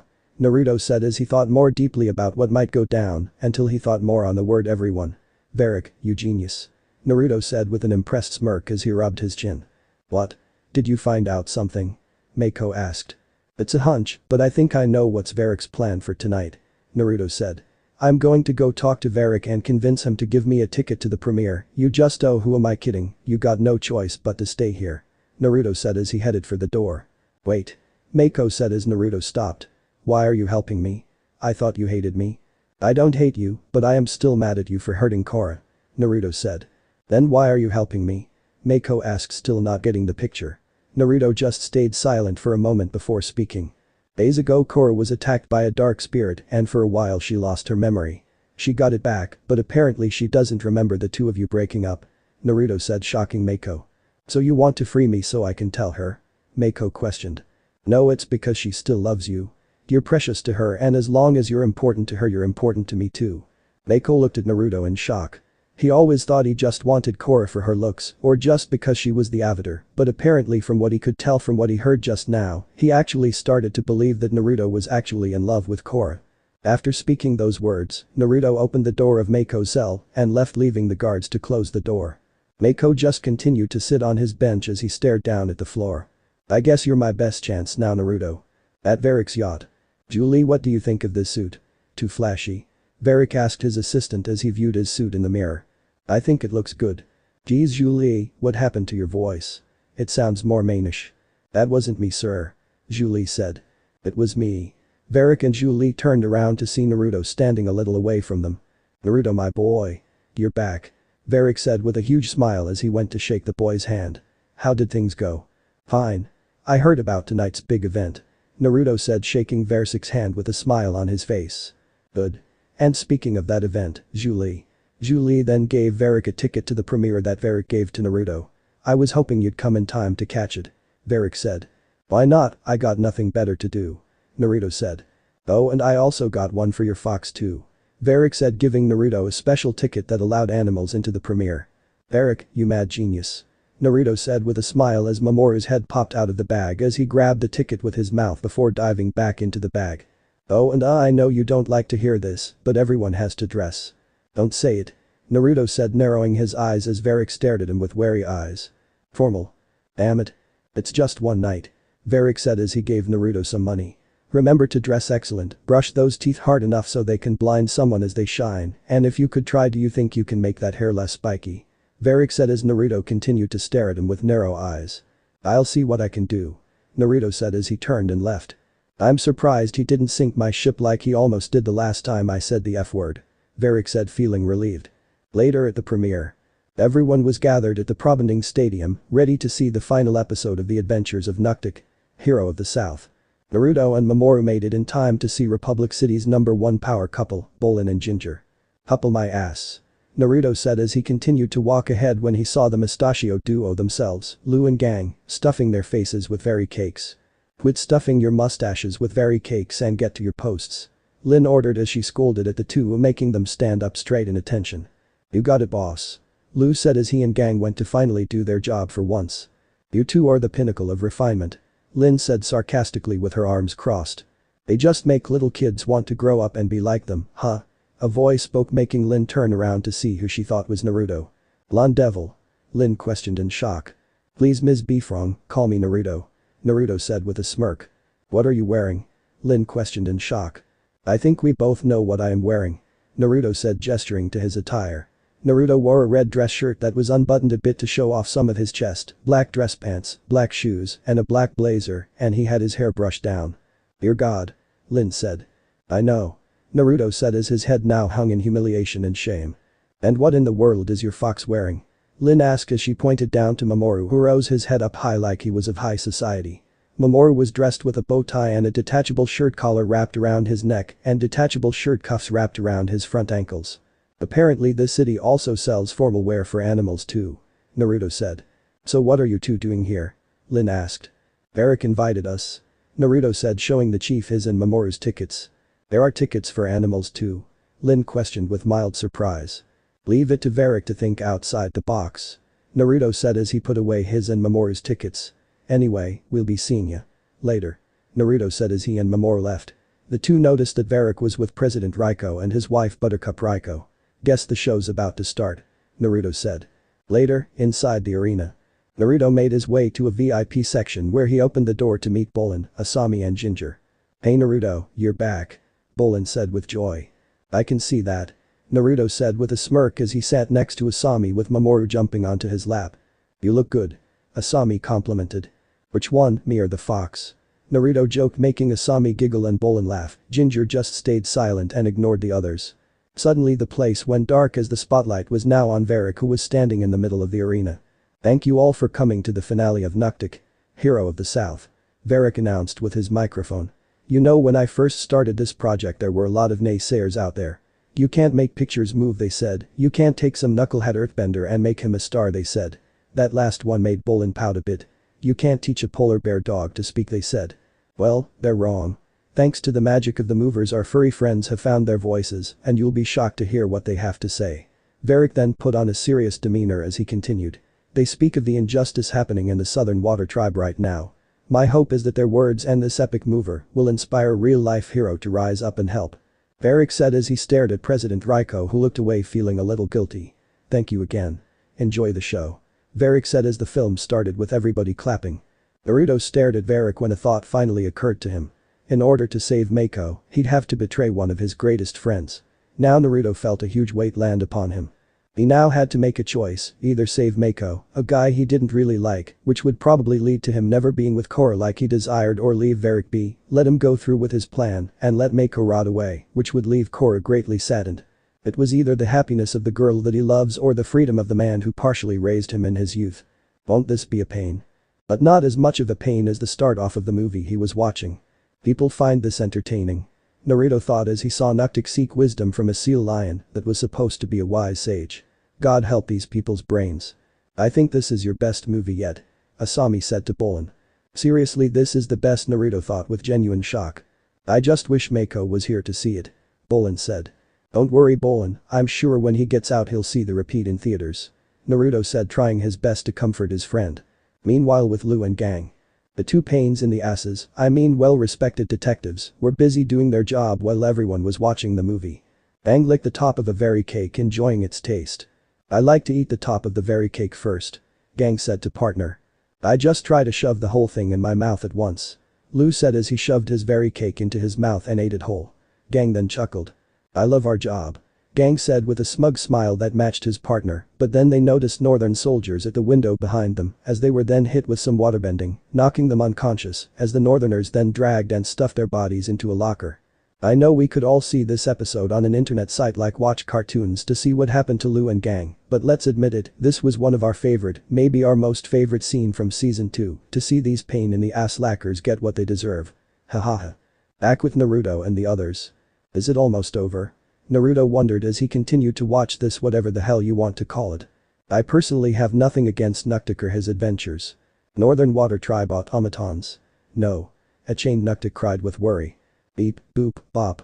Naruto cannot stop unlack. Must destroy Naruto, one of the automatons said. Naruto's polar bear dog, Rotan, Naga, that looked an awful lot like a panda, growled and scared off the automatons as Naruto's fire ferret friend, Juji, Pabu, then used his eye beams to destroy the chains that bounded Naruto. Naruto blinked at this as his jaw was slacked. What the hell did I just see just now? Naruto thought as Naruto and his furry friends dodged an automaton's claw. Naruto then destroyed with his waterbending. Looks like you forgot that water and automatons don't mix, Naruto said with a triumphant smirk. Beep, bop, boop. Oh no, circuit's not working, the automaton said as they then shorted out. Woohoo. We did it. Naruto cheered as he high-fived his polar bear dog friend. Did he just high-five Naga? Naruto questioned in his thoughts. But wait, where's Juji? Nuktuk wondered as he looked around only to see Juji on his back against the floor as he coughed. No.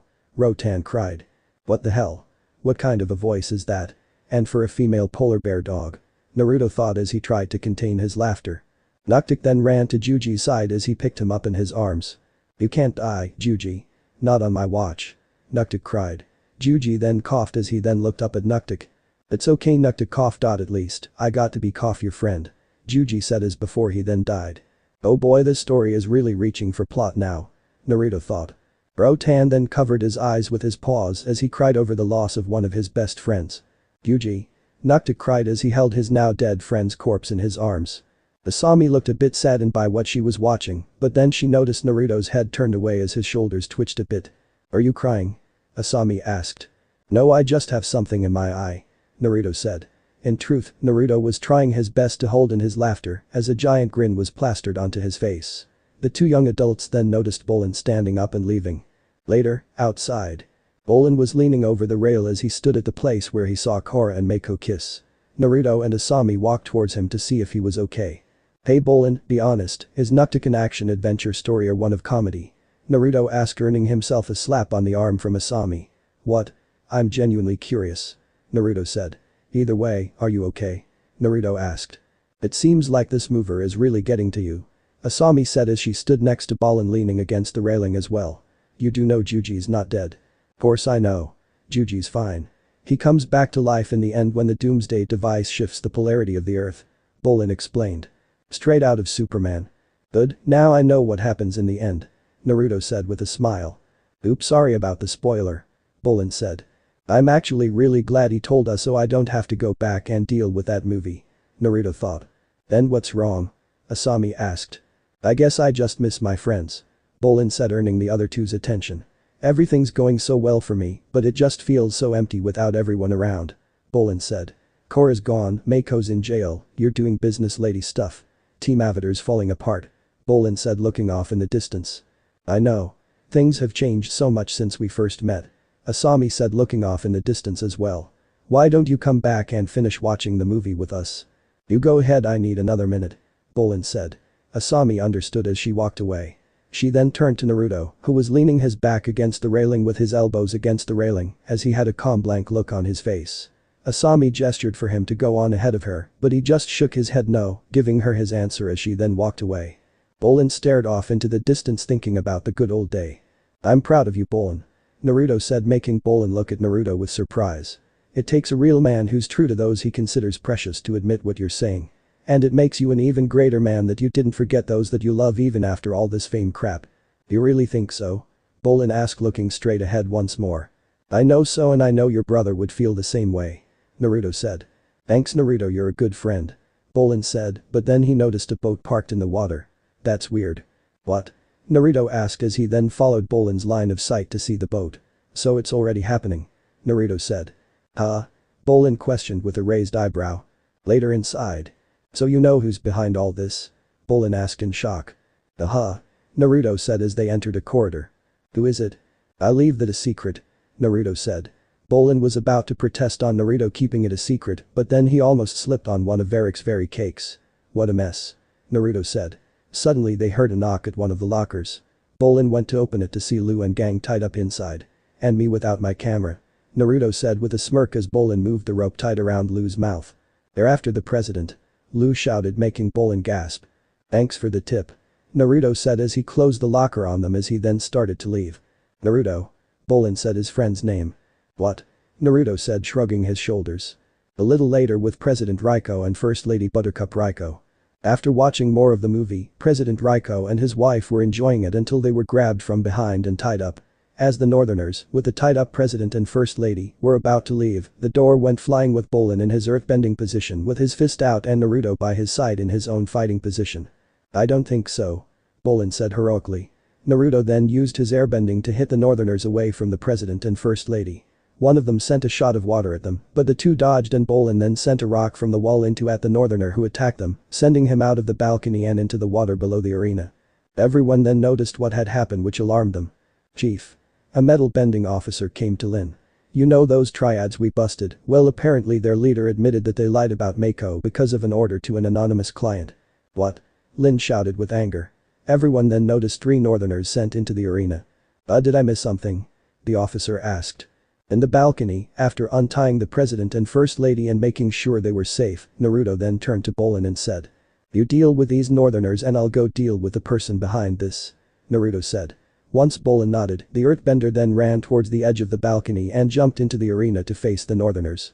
The cops will come, just stay here and use the chairs as weapons if you need to. Naruto said before he ran out the door. As Naruto ran towards Varrick's room, he then thought of all the nice things Varrick's have done for him. Hell, he even bailed him out of jail. And as the more Naruto thought about what Varrick did for him, the less sure he was of what he was doing. Once he made it to the door, he stopped and stared at it. He reached for the knob, but his hand was shaking, and as it was a centimeter away, he stopped. Having cold feet. I don't know what to do. Naruto said. Think about what you want, kid. That's all I'm going to say. QB said before he remained silent observing Naruto's actions. Naruto continued to stare at the door as he was now alone with his own thoughts. In the arena, Bolin finished off the 3 northerners with the earth discs that were stocked in the arena. Bolin then aimed an earth disc at the only conscious one as he demanded answers. Tell me who sent you. It was Varrick. Please, don't hurt me, Nuktik. The northerner begged. Bolin was shocked as he then turned to Varrick's balcony, with the businessman having an uneasy look on his face. I think this is our cue to exit. Varrick said to Zhu Li, but as the two turned towards the door, they saw Naruto there closing the door behind him as he had a serious demeanor on his face. Naruto. Good to see you. I'm gonna need some help getting out of here. Varrick said heading for the exit, but suddenly Naruto sent a shot of wind in front of Varrick, shocking him and Zhu Li. Naruto, what the heck do you think you're doing? You're not leaving Varrick. It's the end of the line. Naruto said, still not losing his serious demeanor. End of the line, that's policeman talk. Why are you doing this? Because of Mako. Him? Why do you care? Varrick questioned. Naruto looked to the side with sad eyes. Varrick noticed, which made him realize the problem. I thought that. She lost her memory and still thinks she's with him. Naruto said. Say no more. Varrick said. Varrick then dusted off his coat and then sat down in his seat as he waited for the police to come, shocking Naruto and Zhu Li. As the 3 stayed in their positions in silence until the police came through the door. Varrick, you're under arrest. Chief Bifrong said. I know. I couldn't leave anyway since my old friend here won't allow me to leave. Varrick said, gesturing towards Naruto, which surprised Lin. Lin looked at Naruto, who had a serious yet blank look on his face, a face she had seen before, and it didn't mean the person who wore it was feeling positive at all. Once the police put the cuffs on Varrick, they started taking him away, but as they made it to Naruto's side, Varrick stopped in place, making the police look at him, and as they were about to force him to move, he spoke. I don't blame you, kid. I'm not going to say it's easy to find, heck, a kook like me can't trick himself into one, but I can tell this is special. That special one. I'm kind of jealous really that you found it already, and yet I'm proud, and when I say I'm proud I expect people I say it to do the thing. You found it quicker than me, kid, and such a young age too. Good luck on doing the thing. And with those final words, Varrick allowed the police and the chief to take him away with Zhu Li following. Alone in the room, Naruto's lip quivered as a lone tear slid down his cheek. Mamoru watched from the doorway as he saw his best friend's shoulders tremble. Mamoru made his way to Naruto's side and rubbed up against his leg. Naruto looked down at his friend before kneeling down and petting his head. Good fox. Later. Naruto and Mamoru walked down the steps of the stadium as they saw the flashing lights of cameras pinpointed on Bolin. Better than us, right? Naruto said to his foxy companion with a sad smirk that Mamoru responded with his own. The two then saw Ginger run up to Bolin and kiss him, making the two raise an eyebrow. I can't believe my boyfriend is a real-life hero. Ginger said to a blushing Bolin, bringing him out of his daze. Boyfriend? Bolin questioned with a raised eyebrow. Wait, stop, I thought you said we weren't a couple. Bolin said. You really are as dumb as those rocks. Of course we're a couple. Ginger said as she planted another one on Bolin. Bolin felt like he was in heaven, but then he noticed Naruto looking at him with a dull expression, with the blonde shaking his head in a disapproving way. After seeing that, Bolin started using his common sense and pushed Ginger away. No, Ginger, I'm afraid we're not. Bolin said, making everybody gasp, except for Naruto, Mamoru and Asami, who smirked at his response. I wish you good day, madam. Bolin said gentlemanlike with a bow before he headed towards Naruto. Once he stopped in front of the blonde, the two gave each other a high five. Good to see you choosing the side behind the lights, Bolin. Naruto said. Nah, I think they're still on me, but shouldn't you be in the spotlight too? You know, since well, you helped the police force capture Varrick. Bolin said, feeling uncomfortable to mention the last part. Nah. Naruto said as he looked towards the flashing lights of the camera, but then he looked down towards Mamoru, then Bolin and Asami. After all this, I'd rather be an unsung hero. Naruto said with a smile. You're officially the coolest guy I know. Bolin said with him and Asami smiling. Naruto blushed at this praise as he then looked the other way with a whatever expression on his face. Don't get my words twisted, I'm still the infamous blonde devil. Being known for what I did would just wound my reputation. Naruto said, acting cool. Oh, we get the picture, tough guy. Asami said with a smirk, with Bolin still smiling. Let's go get Mako. Asami said. Oh, will Wonder Boy get a kick out of this? A young criminal helping with getting his butt out of jail. The face he'll make might be one that I'll have to take a picture of. Naruto said with a smirk. Suddenly the two heard the roar of a sky bison, making them look up to see one flying in the air and then landing in front of the stadium, allowing Korra to jump off of it. Korra. Naruto said the avatar's name with a smile as he and the others made his way to her. President Raiko. Korra said, rushing her way to the president. Avatar Korra, what's wrong? President Raiko asked. Sir, I know I've asked for your help before, but things have changed. Korra said. Changed? Naruto thought as he and the others stopped a little near her. Unalaq doesn't just want to take over the south anymore. He wants to destroy the whole world. Korra said, shocking everyone. Unalaq is going to destroy the whole world, Bolin exclaimed with new worry. He really does have a doomsday device, Bolin questioned. He's trying to release a powerful dark spirit during harmonic convergence, which is only a few days away. Korra said. That snake. Naruto thought with anger as he gritted his teeth. If he succeeds, the world as we know it is over. Korra said. Suddenly Naruto then saw flashes of a man with black spiky hair and half of his face crushed, and a man with long spiky hair with a bang, covering one of his eyes, which were purple with a ripple pattern around the pupil. Once they were gone, he grabbed his head as he glared at the floor below. What's with these flashes? What's going on in my head? Naruto questioned within his mind. Sir, we desperately need your help. Korra pleaded with President Raiko. After a moment of silence he spoke. I'm sorry Korra, but my answer is still no. Raiko said, shocking everyone and ticking off Naruto and Tenzin. What? Naruto shouted with anger. There are lives on the line. And my daughter is one of them. Raiko, you must reconsider. Tenzin shouted with anger. Inora. Naruto thought with new worry and concern as everyone glared at Raiko. I'm aware that lives are on the line, and that's precisely why my troops are staying here. Raiko said. Naruto glared at Raiko as he gritted his teeth. If the world is going to be thrown into chaos like you claim, I need to protect my citizens. Raiko said. That's not going to matter when a giant spirit that no mortal can touch or harm physically comes in and bombards the place. Naruto shouted with a glare. He does have a point. Bumi said, shrugging his shoulders. I'm sorry, but my answer is still no. Raiko said. Sir, Nuktik needs your help. Bolin said, placing his hand on Raiko's shoulder. I know you love helping people. Son, I appreciate you saving my life and I'm a big fan of your work, but my decision is final. Raiko said. Then so is the resolution of my next action. Naruto thought as he then punched the president across the face, knocking him out and shocking everybody. Naruto. Asami shouted his name in shock. What? Someone needed to do it. Naruto said with a shrug. This lovely violent scene was brought to you by the idea of ENGINEER forever from his hit crossover story, The Tides Change Once More. All credit for the idea of decking President Raiko goes to him. Hope you don't mind, engineer. I love your story. I don't care if I get unpardoned for this, lives are at stake, and when it comes to crap like this, I guarantee people will die, and I'm not going to let that happen. Naruto shouted with great seriousness. None of us are. Korra said with a smile and daring eyes. Come on, let's go free Wonder Boy. Naruto said as he started heading out. By the way, I like the look. Korra said with a smile. Get used to it because this is the last time you'll ever see fancy Naruto. Naruto said, messing his hair up back to its normal spiky self. Later at Mako's prison cell. Mako was sitting on his bench thinking about his chances of freedom. He thought he was doomed seeing as he didn't have much faith in Naruto. Suddenly his cell door opened to reveal Naruto and Bolin. For he's a jolly decent fellow, for he's a jolly decent fellow, for he's a jolly decent fellow. Today's the day he's free. Naruto sang, making Mako's eyes widen. You mean? Yup. Naruto and I proved you were innocent the whole time. Bolin said with a grin. Mako smiled, rushed to his brother and hugged him and then separated from him and grabbed Naruto's shoulders. I should have never doubted you. Mako exclaimed with a grin. Hey, you're for the law, I'm not, can't really blame ya.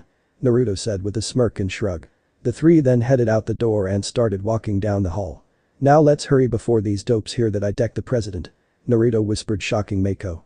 You deck the Mako, it's our little secret until the old fart wakes up, Naruto said as they continued down the hall. Sorry for ever doubting you, Mako, Bolin said with regret.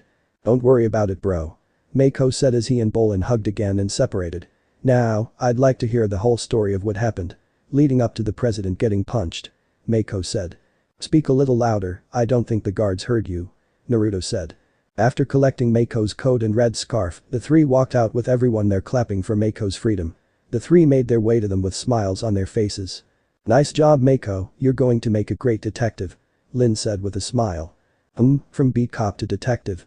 Nice jump, Naruto said to Mako with a smirk, with the firebender giving one back. Chief, there aren't any detective opening right now, Lu said. Actually, we have 2 openings, Lin said, looking at the 2 mustached slackers, shocking them, making Naruto laugh and Mako smirk. Speaking of the second position, Naruto, despite of your past actions, you really did help, especially shaking down those triads to tell us the truth about that false lead they gave us, Lin said with a smirk. I didn't want them to sing that much, Naruto thought, glaring at the side while everyone looked at him with shock, especially Mako. So I wanted to ask if you'd like to join the force and become a detective, Lin said, shocking everyone greatly. Gang exclaimed with shock. But he's a criminal, Lu exclaimed. And yet he did more help for us than you 2 slackers, Lin said, making the 2 slump with shame. What was that thing I heard as an intangible spirit? I'm no better than Mako, was it? Naruto said, shocking Asami, Lin, Lu and Gang. Guess no better means worthy of such a high role, Naruto said nonchalantly. How'd you hear us? Gang questioned as he and Lu shook with new fear of the teen. Oh, that's easy, Naruto said with a grin as he then suddenly appeared in front of the 2 with a blank expression. I'm everywhere, he said in a husky voice, making Lu and Gang jump out of their skin as they cowered in fear, making Naruto laugh his butt off. Gotcha. I just had the help of a friend is all, Naruto said with a grin as he then turned to Chief Bifong. Anyway, thanks for the offer, but I'm going to have to say no, the law and me just don't mix so well, Naruto said with a calm look. I figured that would be your response, Lin said. Don't let my words get to you, Chief, I mean I don't like the law and all, and don't have the best opinion of it, but Naruto then scratched the back of his head as he looked to the side. Even I know it deserves better than me, Naruto said with an embarrassed blush. Lin couldn't help but smile at Naruto's statement. Besides, Naruto then appeared next to Mako and wrapped his arm around him. Seeing as Mr. Fantastic here is being promoted to detective, it's going to be even more fun getting on his nerves, Naruto said with a grin, making Mako glare at him. You just know how to ruin a moment, don't you? Mako said with annoyance as pushed Naruto's arm off. What can I say? I'm a punk, Naruto said with a shrug and grin. Suddenly when Mako looked towards Asami, Korra jumped into his arms, hugging him, and then she kissed him, shocking Mako, Asami, Bolin and Lin.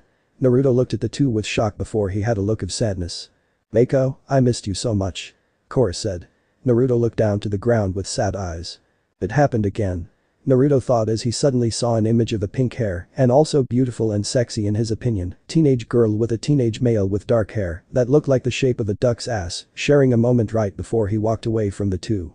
As Naruto made his way away from the group, he saw them all together. They all belonged together, he thought as he then looked at himself with a frown before he adopted a disdainful look. And where do I belong? Naruto thought as he glared at the side. He then noticed Mamoru at his feet holding the string of the duffel bag in his mouth. Naruto's look of disdain turned into one of somber happiness as he picked up his fox friend and bag and started heading out. Oh, did I forget to tell you? Korra's back, Bolin said with a nervous smile. Korra, I missed you too, Mako said with a small smile. Korra smiled as well, but then she remembered what Naruto told her back at the Eastern Air Temple. Mako, listen, I lost my memory when I was attacked by a dark spirit. You were attacked by a dark spirit, Mako shouted with shock and worry. Yeah. Naruto told me that before I left, you and I broke up, but I don't remember it, is that true? Korra asked. Mako looked to the side with a somber look, and that was all the answer Korra needed. I see. Sorry about that kiss. Korra apologized as she looked to the side with some sadness and embarrassment. Don't worry about it, Mako said. Hey, speaking of the blonde guy, where is he? Bolin questioned, making everyone look around for the blonde devil. Naruto. Korra said, his name, feeling worried that he wasn't around. Outside. Naruto walked down the steps of the stairs as Mamoru went inside the bag and then popped his head out. Who am I kidding? Me being a good guy? Yeah, right.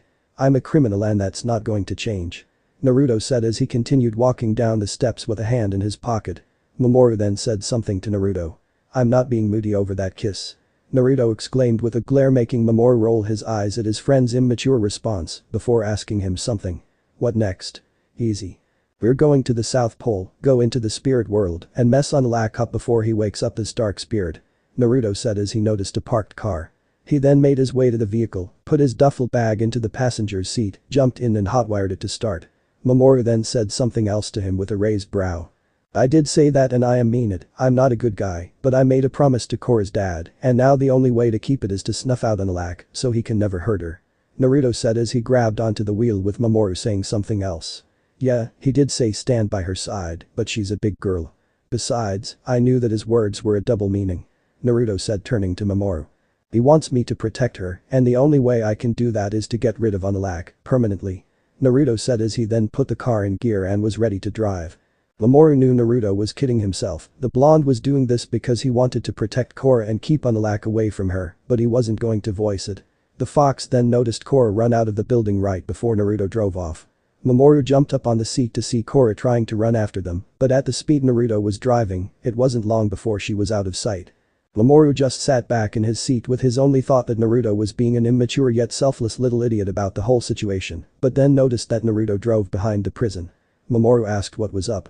I just need to see someone real quick and I needed to do it in secret, Naruto said as he got out of the car.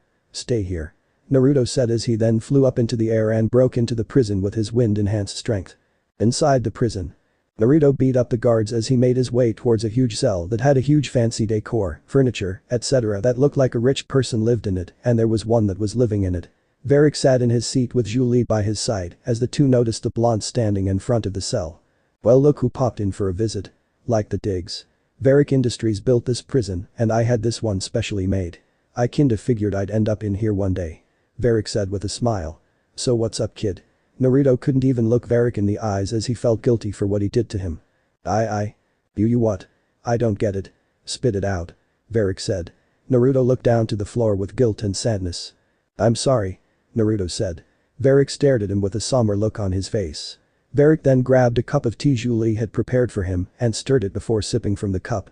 Once he finished sipping the sweet liquid, he continued to stare at Naruto with the same somber look. I do not accept this, Varrick said, shocking Julie. I figured, Naruto said as he was about to leave. Hey, I said I don't accept this, I didn't say I was angry at you. I still love you like a son, kid, Varrick said, shocking Naruto and Julie. Seriously? After what I did? Naruto questioned, still in shock. Kid, people do crazy things when they're in love, Varrick said. But she's not with me, she's with him, Naruto said. It happens, Varrick said with a shrug. And you're okay with what I've done, Naruto shouted. Well, not really. I managed to get the place how I like it, but I'd rather be out of this cage along with Julie, Varrick said. They busted you too? Naruto asked Julie. No, I chose to stay with Varrick, Julie said. Well, your loyalty seriously runs deep, Naruto said.